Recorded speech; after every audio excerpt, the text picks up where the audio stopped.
someone like Amazon.com, a new new generation Amazon.com needs to come in the picture to disrupt the market currently. So, what are the primary challenges? Sorry, what are the primary challenges in adopting GenAI solutions within the organization, and how could someone address these challenges? Let's take the kinds of things that clients we talk to uh, face. One uh, easy to address challenge is awareness. Correct.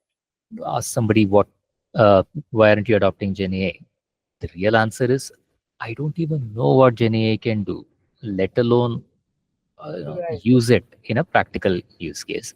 Or better yet, I know what GenAI can do. I've been reading up on it over the last month, year, whatever, but I'm still not able to get how I can apply it to my scenario, Right. which means that there is room for, say, AI consultants to come in and say, here's how you can solve the problem. Another problem that we often hear is Gen AI is banned in my organization. Okay. There are a variety of forms this takes. For example, a legal team may say, if you are using Gen AI for coding and you are creating intellectual property based on your code, can you say for sure that that code that is being generated by the LLM is not actually trained on copyrighted code? Hmm. And we don't know that for sure.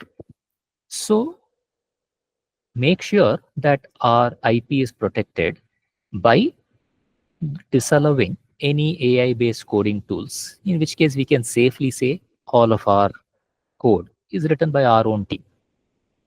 Right. Or they may say, when you're using AI for coding, can you be sure that the code that you write is not being sent back Hmm. to the LLM to train future models, in which case somebody else has the potential to steal your code? Correct. Again, a risk, therefore stop LLMs. Now, the example that I said for code applies to other areas, images. Are you sure that this is something that is copyrightable? Are you sure that this work is not being stolen? Or for business ideas, are you sure that the chat messages that you're sending are not leaking confidential information? Are you sure that you're not inadvertently stealing somebody else's patented or patentable idea, in which case your patent will get rejected? Correct. All of these are things that organizations are grappling about, and therefore security, privacy, legality is another bottleneck in the adoption. Hmm. I would say these are the top two. Everything else forms a distant third. But if I did have to suggest a third, it would be we have tried a number of things. We have a bunch of proofs of concept, but we have not yet taken them to production. And this is often because the things that have been prototyped were prototyped because they were easy, not Hmm. because they were solving important problems. Right. And that subset of cases where the prototypes solve an important problem is what ends up going into production.